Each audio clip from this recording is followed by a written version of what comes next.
क्या आप भी अपने बच्चे का एडमिशन केंद्रीय विद्यालय में करवाना चाहते हैं? अगर हाँ, तो आप एकदम सही जगह पर हैं। इस पूरी जानकारी में हम 2026-27 सेशन के लिए एडमिशन का पूरा प्रोसेस बिल्कुल आसान भाषा में समझेंगे, ताकि ये जो पूरी यात्रा है ना, आपके लिए टेंशन फ्री हो जाए। तो देखिए, हमने इस पूरी एडमिशन की यात्रा को ना 5 सिंपल स्टेप्स में बांट दिया है। सबसे पहले, क्या आपका बच्चा एलिजिबल है? फिर एडमिशन में प्रायोरिटी किसको मिलती है? अप्लाई कैसे करना है? सिलेक्शन का असली तरीका क्या है? और सबसे आखिरी में वो कौन सी ज़रूरी तारीखें हैं जो आपको याद रखनी ही रखनी है। तो चलिए सफर शुरू करते हैं सबसे पहले और सबसे जरूरी सवाल से।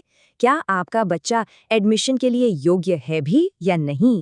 तो हर माता पिता के मन में जो पहला सवाल उठता है वो है उम्र का।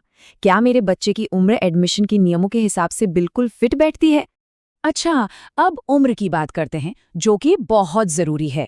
देखिए, जैसे क्लास 1 में एडमिशन के लिए बच्चे की उम्र 31 मार्च तक 6 साल पूरी हो जानी चाहिए, पर 8 साल से ज़्यादा नहीं होनी चाहिए, ठीक है? इसी तरह से हर क्लास के लिए एक मिनिमम और मैक्सिमम एज लिमिट सेट की गई है। और हाँ, एक बात का खास ध्यान रखिएगा, उम्र हमेशा 31 मार्च के हिसाब से ही गिनी जाती है। यहाँ एक बहुत ही जरूरी और अच्छी बात है। जो बच्चे विशेष आवश्यकता वाले हैं यानी CWSN, उनके लिए अधिकतम उम्र की सीमा में 2 साल की छूट दी गई है। ये एक बहुत ही महत्वपूर्ण नियम है, इसे जरूर ध्यान में रखें। एडमिशन में सरकारी आरक्षण के नियम भी लागू होते हैं।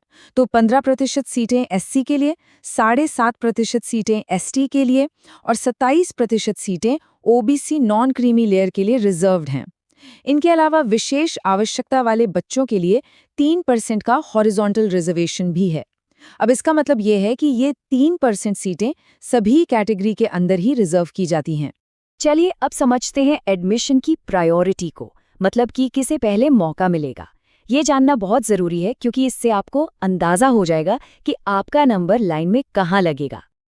आपको एडमिशन की गाइडलाइंस में ऑटोनमस बॉडी या पब्लिक सेक्टर अंडरटेकिंग जैसे शब्द बार बार पढ़ने को मिलेंगे। इनका सीधा सा मतलब है कोई भी ऐसी संस्था जिसे या तो सरकार पूरी तरह से फंड करती है या फिर जिसमें सरकार का हिस्सा 50% से ज्यादा हो। केवी स्कूल भी 2 तरह के होते हैं, एक सिविल या डिफेंस सेक्टर वाले और दूसरे प्रोजेक्ट सेक्टर वाले, और दोनों में प्रायोरिटी के नियम थोड़े अलग हैं। सिविल या डिफेंस स्कूलों में पहली प्राथमिकता केंद्र सरकार के कर्मचारियों के बच्चों को मिलती है। वहीं जो प्रोजेक्ट सेक्टर वाले स्कूल हैं, वहां उस प्रोजेक्ट या इंस्टीट्यूट के कर्मचारियों के बच्चों को सबसे पहला मौका दिया जाता है। उसके बाद ही बाकी कैटेगरी का नंबर आता है। लेकिन एक सवाल उठता है, मान लीजिए कि एक ही प्रायोरिटी कैटेगरी में बहुत सारे बच्चे आ गए, तो फिर क्या होगा? एडमिशन का फैसला कैसे होगा? तो ऐसी सिचुएशन के लिए एक टाई ब्रेकर रूल होता है। इसमें क्या करते हैं, ये देखते हैं कि पिछले 7 सालों में पेरेंट के कितने ट्रांसफर्स हुए हैं। जिसके ट्रांसफर्स का नंबर जितना ज़्यादा होगा, एडमिशन में उसको उतनी ही ऊपर की प्रायोरिटी मिलेगी। ये रूल खास तौर पर उन पेरेंट्स के लिए बहुत ज़रूरी है जिनकी जॉब में बार बार तबादले होते हैं। चलिए अब आते हैं असली काम पर, यानी एप्लीकेशन प्रोसेस पर। फॉर्म कैसे भरना है और कौन कौन से डॉक्यूमेंट्स तैयार रखने हैं। एडमिशन का पूरा प्रोसेस एक फिक्स टाइमलाइन पर चलता है। इसकी शुरुआत होती है क्लास 1 के ऑनलाइन रजिस्ट्रेशन से। फिर जब 10वीं का रिजल्ट आता है तो 11वीं के रजिस्ट्रेशन शुरू होते हैं। 30 जून तक प्रिंसिपल एडमिशन अप्रूव कर देते हैं, और अगर बीच सेशन में कोई ट्रांसफ़र एडमिशन होना है तो वो 31 अक्टूबर तक पूरा हो जाता है। एप्लीकेशन प्रोसेस में कोई दिक्कत न हो, इसके लिए कुछ डॉक्यूमेंट्स पहले से तैयार कर लें, जैसे बच्चे का बर्थ सर्टिफिकेट, अगर लागू होता है तो कास्ट या CWSN सर्टिफिकेट, आपके ट्रांसफर्स की डिटेल वाला सर्विस सर्टिफिकेट, एड्रेस प्रूफ, और अगर आप डिफेंस से रिटायर्ड हैं तो उसका सर्टिफिकेट। और हाँ, 2 बातें गांठ बांध लीजिए।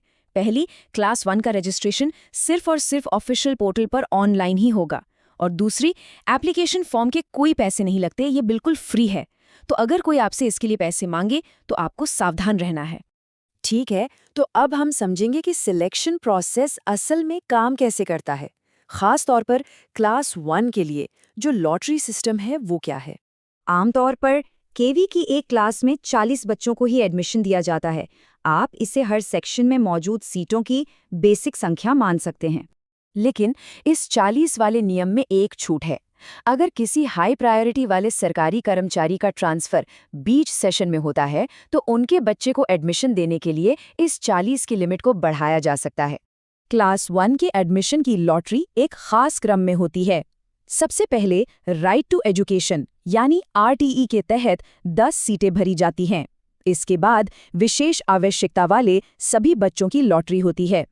फिर सबसे ऊंची प्रायोरिटी वाली कैटेगरी यानी कैटेगरी 1 और 2 के बच्चों का एडमिशन होता है। इसके बाद देखा जाता है कि एससी, एसटी और ओबीसी का कोटा पूरा हुआ या नहीं और फिर जाकर बची हुई सीटों पर बाकी कैटेगरी को मौका मिलता है। एक बात है जो गाइडलाइंस में भी साफ साफ लिखी हैं और इसे हमेशा याद रखना है कि सिर्फ फॉर्म भर देने या रजिस्टर कर देने से एडमिशन का हक नहीं मिल जाता। असल में सीटें लिमिटेड होती हैं और एप्लीकेशंस बहुत ज़्यादा आती हैं, इसलिए पूरे प्रोसेस को ठीक से समझना बहुत बहुत ज़रूरी है। लीजिए, हम अपने आखिरी हिस्से पर आ गए हैं। यहाँ हम सबसे ज़रूरी तारीखों और कुछ खास बातों को फटाफट दोहराएंगे। इन तारीखों को कहीं नोट कर लीजिए। नए एडमिशन 30 जून तक अप्रूव हो जाते हैं। 11वीं क्लास में एडमिशन के लिए 10वीं का रिजल्ट आने के 30 दिन के अंदर ही अप्लाई करना होता है। और अगर आप बीच सेशन में ट्रांसफ़र के बारे में सोच रहे हैं तो 31 अक्टूबर उसकी लास्ट डेट है। इन डेट्स को बिल्कुल मत भूलिएगा। और हाँ, आखिर में एक सबसे ज़रूरी बात, ये सारी जानकारी आपकी मदद के लिए एक गाइड की तरह है, लेकिन किसी भी नियम या प्रोसेस की सबसे पक्की और फाइनल जानकारी के लिए हमेशा केवीएस की ऑफिशियल एडमिशन गाइडलाइंस को ही रेफर करें। तो अब जब आप सारे ज़रूरी नियम कायदे समझ चुके हैं, उम्मीद है कि आप इस एडमिशन की यात्रा के लिए खुद को पूरी तरह तैयार महसूस कर रहे होंगे। हमारी तरफ से आपको बहुत बहुत शुभकामनाएं।